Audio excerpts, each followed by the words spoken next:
Doutora Tatiana Massari está aqui comigo. Boa tarde. Boa tarde, tudo Obrigada bom? por você ter vindo. Obrigada. Nós hoje vamos falar sobre previdência, isso mesmo, ela é advogada especialista no assunto. E tá todo mundo se fazendo pergunta, porque, aliás, nós temos uma votação que está acontecendo lá em Brasília hoje, até o final da semana. As coisas acontecem, né? Não tem nada definido e nada que diga assim, resolveu, tá por aí agora. Exatamente. Inclusive, o texto ele pode ser modificado até a última votação. Então, não tem nada certo. Até o último minuto. Não tem nada certo, nada tangível para eu falar, olha, vai mudar tal situação. A Tatiana fez um trabalho muito bacana que a gente vai começar a mostrar na tela para vocês. A tramitação da proposta, daquilo que pode ser aprovado ou não. E aí a gente coloca na tela e ela vai falando se aprovado, como vai ficar, se não aprovado. Pronto, vamos lá, Tatiana. Hoje, aí na tela, você vai verificar como vai ficar a idade mínima para aposentadoria. Então, ou seja, mulheres hoje são 60 anos, vai para 62 anos. Homens mantêm 65 anos, porém, eles vão ter que contribuir por 20 anos. E mulheres continuam contribuindo com 15 anos somente, que é o que é hoje, tá? No caso de servidores, eles vão contribuir por 25 anos. Depende aí, que são várias regrinhas. Então, alguns servidores têm que ter pelo menos 5 anos num cargo ou 10 anos de mandato. Me dá um tipo de servidor. No caso do servidor do policial federal. Então, dependendo do servidor, eu tenho que... são regrinhas básicas. Quando você fala em regrinhas, muita regrinha. E você, telespectador, deve estar na mesma que eu, essas regrinhas que a gente não consegue entender, né? É por isso que eu fiz esses slides, que eu acho que é mais fácil. Ficou ótimo. Podemos ir para o próximo? Pode. Vamos, o próximo. Reforma da Previdência, estamos aqui falando. Idade mínima da aposentadoria. Isso. Tempo mínimo de contribuição. Tempo mínimo de contribuição, eu falei já, né? 20 anos para homens e 15 anos para mulheres. Tá, agora nós vamos professores. Atenção, professores. Mulheres, 57 anos. Homens, 60 anos, com 25 anos de contribuição, ambos. Ambos vão ter de contribuir o mesmo tanto? O mesmo tanto. Agora é assim. 25. 25. Tá. Hoje, a regra, ela não tem a idade. Então, com 25 anos de magistério, você já pode requerer. Então, com a reforma, vai ter que ter a idade também. Vamos ver agora como é que funciona essa história de idade versus pontos, né? Versus não, somatória. Como é que funciona isso? Isso daí são regras de transições. Nós temos 5, tá? Essa regra de transição que eu trouxe, ela é que é atual hoje. Então, hoje, a mulher ela tem que ter 86 pontos. O que é isso? É a idade dela somada à contribuição, o tempo de contribuição dela. Então, ela vai somar e vai dar 86 pontos em 2019 agora. E homens, 96. A partir de janeiro de 2020, ela já começa a subir 1 ponto por ano. Tá? Até chegar em 2033, no caso de mulheres, e 2028, no caso de homens. Tá? Essa é a primeira regra. Então, veja você, 86 pontos para as mulheres, 96 para os homens. Isso. Próximo slide, idade mínima mais tempo de contribuição. Exatamente. Essa é uma outra regra de transição que nós temos, que seria a idade mínima, hoje de 56 anos para mulheres e 61 anos para homens. A partir de 1 ano de contribuição, você paga um pedágio de mais 6 meses. E aí vai subindo a cada ano até chegar em 2031 para mulheres e 2027 para homens. Deixa eu interromper o teu slide, porque tem uma pergunta aqui do Fernando, que está... do Fernandes, Paulo Fernandes, está desesperado aqui, ó. Olá, boa tarde. Segundo a funcionária lá do INSS me falou que falta 2 anos para eu me aposentar. Eu pego essa lei nova, hoje eu tenho 56. Boa pergunta. O Paulo Fernandes está perguntando. Então, no caso dele, se faltam 2 anos para você se aposentar, o que acontece? Nós temos o pedágio de 50%. Ou seja, se ele cumprir 50% desse pedágio, ou seja... Que aqui, aliás, vamos colocar na tela também, isso, ó. Isso, eu já coloquei esse slide aí também. Isso. Então, continuando a resposta ao Paulo. Isso. esse 50%, se ele contribuir, faltam 2 anos, se ele contribuir mais 1 ano, ele já pode se aposentar. Porém, essa regra a gente tem que tomar cuidado, porque ela tem fator previdenciário. O que é o fator previdenciário? É um redutor da renda. Ou seja, é uma tabela da expectativa de vida do cidadão.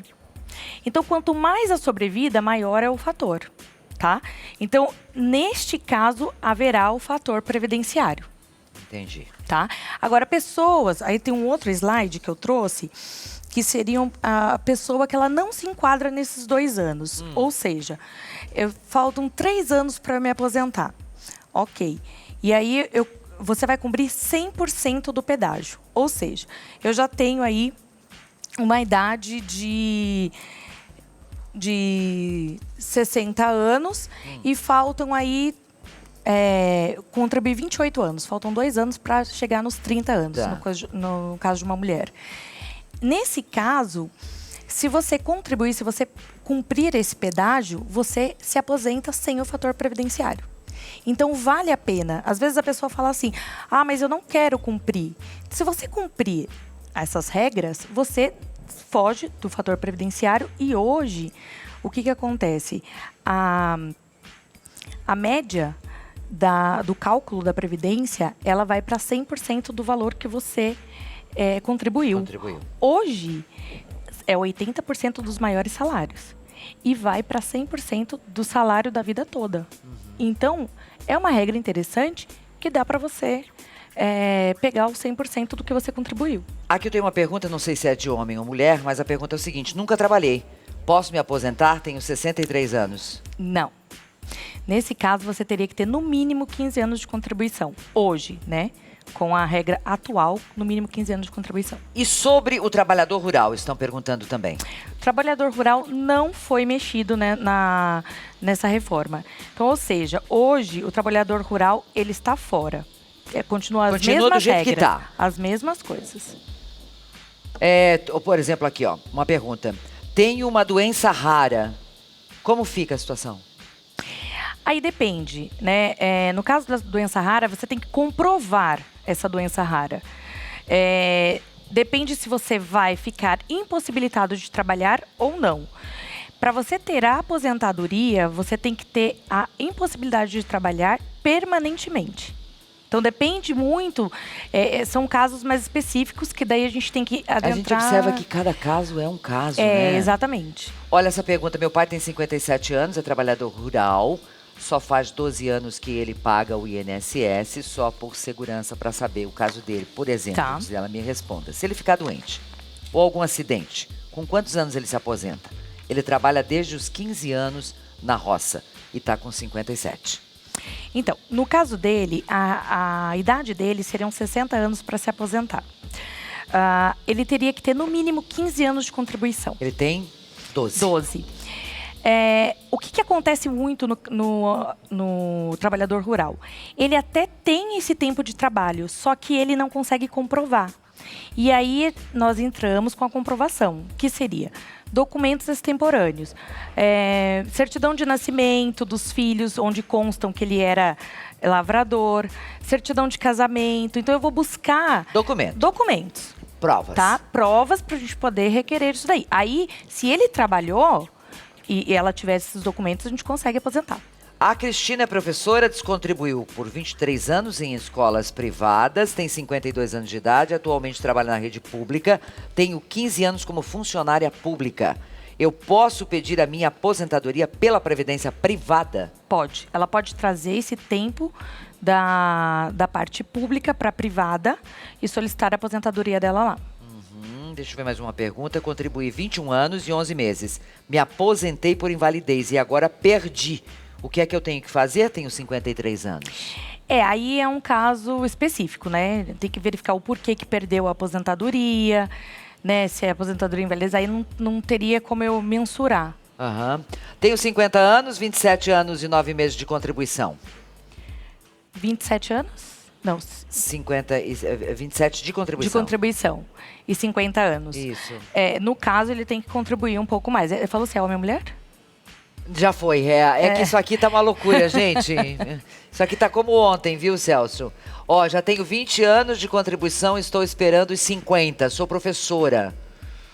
Ouvi dizer hoje que professor com 25 anos sai. Isso. 25 anos de contribuição, você já pode requerer a aposentadoria. No caso dela, ela vai pegar um pouco dessas regras de transição. Minha mãe tem 73 anos, ela contribui como sócia de uma empresa. Como faz para se aposentar?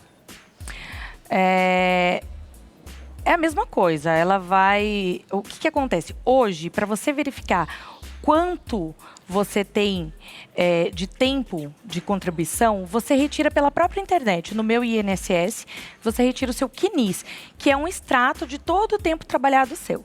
Se lá constar, é mulher, né? Se lá constar, no caso, que ela tenha 15 anos de contribuição, e com a idade que ela tem, eu já consigo solicitar uma... É porque ela tem 73 anos. Então, aí já tem direito. Okay. Mas tem que ter no mínimo 15 anos. Tá. Já quero pedir desculpas porque não vamos conseguir atender todas as pessoas. A doutora Tatiana Massari está aqui comigo, mas vamos atender ao máximo que pudermos. Mais uma pergunta aqui. Tenho 5 anos de carteira assinada, 11 anos como técnica de enfermagem. Quero saber quanto tempo falta de contribuição para eu me aposentar. Tenho 42 anos. Ela tem 5 anos de carteira assinada e 11 de técnica de enfermagem. Isso. Ela já teria os 15 anos completos hoje, só que ela tem que atingir a idade mínima de 48 anos. 48? Então tem que mais 4 anos. Isso, e ela vai entrar nas regras agora, né? Tenho 57 anos, 18 de contribuição. Consigo me aposentar com 60? É mulher, né? Sim, consegue. Só que ela vai ter que cumprir as regras de transição se for aprovada a PEC. Aqui tem a pergunta do Paulo, é um homem. Quando vocês se identificam, é melhor até para ela responder. Tenho 28 anos de contribuição, 47 de idade. Pretendia me aposentar com 55. Como fica agora? Eu trabalho na área industrial, em período de revezamento de turno. Aí é um caso mais específico que a gente tem que analisar com calma. Mas no seu caso, ele vai ter que cumprir o pedágio. O que eu indico, cumpra o pedágio de 100% para você fugir do fator previdenciário. Mais uma pergunta, 30 anos de contribuição e 63 anos de idade. Como que fica a situação? É mulher ou homem? Homem vai ter que cumprir o pedágio também, caso seja aprovada a PEC. Porque hoje... faltaria 2 anos para ele se aposentar, né? 63. Eu acho que o Oliveira está mais ou menos nessa mesma faixa aqui. Eu tenho 62 anos com 26 anos de contribuição. Posso requerer agora? Homem? Homem. 62 anos? Não. Só com 65. Tá. A pessoa que está com tudo em dia, com idade, com o pedágio não, com os pontos, tudo, ela pode, mesmo o projeto, enfim, que está lá em discussão, que deve se aprovar, né, até o final, quem sabe, desse mês, ele pode pedir aposentadoria ou não? Pode. Se você já tiver todos os requisitos, ou eu tenho o requisito de 35 anos de contribuição. Hoje, eu sou homem, eu tenho 35 anos de contribuição. E hoje, a Previdência, ela não pede idade mínima. Então, você já pode requerer. E o que eu falo é o seguinte, essa proposta, ela vai valer para as pessoas, integralmente, para as pessoas que estão começando a trabalhar agora. Então, você que já está trabalhando, você vai seguir as regras de transição. Além do mais, as pessoas que faltam no mínimo 2 anos, aí tem aquelas regrinhas que são mais vantajosas, que a gente consegue fazer com que você fuja do fator previdenciário. Então, assim, quem já tem direito adquirido, fique tranquilo. Então, aposentado, pensionista, não vai mexer em nada. Surgiu uma pergunta aqui, James Nunes. Como funciona a questão do bônus de R$400? O que é isso? Não. Ele deve estar falando do benefício de prestação continuada, que é o BPC, que a gente chama de LOAS. BPC. Que são para pessoas que não têm condições, né, de se sustentarem, são idosos a partir de 65 anos, e aí o governo... ele paga um auxílio. Isso vai continuar, esse auxílio vai... Não foi... Não vai mexer. Não foi mexido. Não vai mexer, então, o BPC continua. Última pergunta aqui, vamos ver se dá para fazer mais. 55 anos de idade, 33 de contribuição, é da área rural. Posso me aposentar, o José Carlos? Pode se aposentar, sendo na área rural, sim. Então, José Carlos, conseguimos resolver a sua vida aqui hoje, né? Minha esposa é médica, tem 19 anos de contribuição e tem 53 anos de vida. Então, no caso de médicos, o que acontece? Se ela conseguir o PPP, que é o perfil profissiográfico, nós conseguimos aposentar ela com menos tempo de contribuição. 25 anos de exercício eu já consigo aposentar. Bom, a gente sabe que essa discussão toda da reforma da Previdência está gerando muita discussão, é óbvio, não poderia ser diferente, mas nenhum governo quis meter a mão nesse vespeiro. E era algo que tinha de ser feito, mas como era uma medida impopular, outros governos que deveriam ter feito não fizeram. E então está na mão agora do atual governo resolver essa parada. Porque se não resolver... vai virar um novo Portugal. Que teve problema com a reforma previdenciária também, com a Previdência. E por que a reforma é tão criticada? Então, porque começam a falar, muita gente especulando, né? Aí fala, vai perder o salário. Que nem, não vai ter um salário menor que o salário mínimo. Não vai ter mais salário menor que o salário mínimo. Agora o mínimo é um salário mínimo. Então quem ganha um salário mínimo não vai mudar nada. Contribuir a vida inteira com o mínimo. Não mudou nada para você. O que vai alterar são pessoas que contribuem acima de um salário. Coloca na tela, por favor, rapidinho, a última tela que ela fez, alíquota de contribuição regime geral. Isso é legal. Até um salário mínimo, 998. O que é esses números em vermelho ali? 7,5%. Isso. Aqui a proposta, ela traz... Isso vai trazer muita discussão, tá? Que ainda não está aprovado, mas as pessoas que ganham menos vão pagar menos e as que ganham mais vão pagar mais. Então, quem ganha de 3 mil a 5 mil vai pagar 14%. Exatamente. 2 mil a 3, 12. 12. De salário mínimo de 998 a 2 mil, 9%. Hoje é assim. Hoje é o que está aqui, 8% até 1.751, 9 e 11. Então, ou seja... ficou melhor para quem ganha menos. Certo. E quem ganha mais, paga mais. Perfeitamente Exatamente. normal. Obrigadíssimo Obrigada, por ter vindo, tá, minha linda? O endereço dela é @TatianaMassari.advogada. Amanhã eu recebo aqui uma querida amiga e uma pessoa das mais habilitadas para falar sobre gravidez na adolescência.